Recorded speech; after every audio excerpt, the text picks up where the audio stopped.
Hey friends, this is Dolynny TV. Glad to have you aboard here on Remembrance Day 2024. Is a good time this morning to reflect and remember all those who fought, served, and died for our country here in Canada to give us exactly this, the ability to talk about sports on any given day we want. And today, a quiet day across Edmonton Oilers land anyway, because, well, of course it is Remembrance Day. The Oilers aren't in action until tomorrow. And realistically, practice didn't really have much at all to really say about what's going to happen tomorrow, at least yet. So what we will see for right now is just talk about the waiver wire, I think, is what the biggest thing we're going to do in this video this afternoon is. And why would we talk about the waiver wire when there's not a single Edmonton Oiler on the waiver wire? Well, you look at this waiver wire, and it's a little interesting, right? There's three names on there that have been tossed around, at least in the Edmonton Oilers stratosphere, a couple of times over.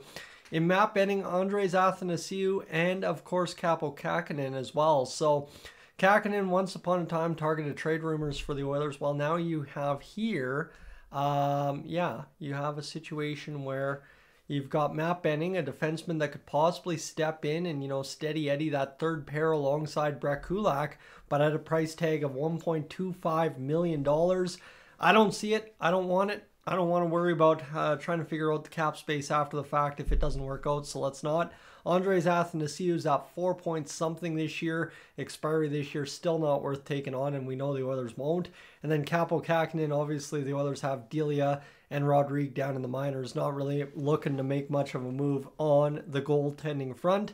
Considering if we could get a stop on the penalty kill, our goaltending would start looking real good. So really all it is today is to look at the waiver wire and say, hey, friends past out there sitting on the waiver wire today. Yeah, Matt Benning's intriguing and all, but really not much of news today. So why not look at some guys that once upon a time were Oilers, but really don't do much to solve our problems here in 2024. So again, it'll be interesting to see what happens with Benning. I'm sure somebody's going to pick him up. If somebody picked up a guy like, of course, Dante Fabro in Columbus, I'd assume that Matt Benning gets picked up somewhere, but we'll see what happens, friends. Thanks for being aboard here this afternoon. Just a quieter edition.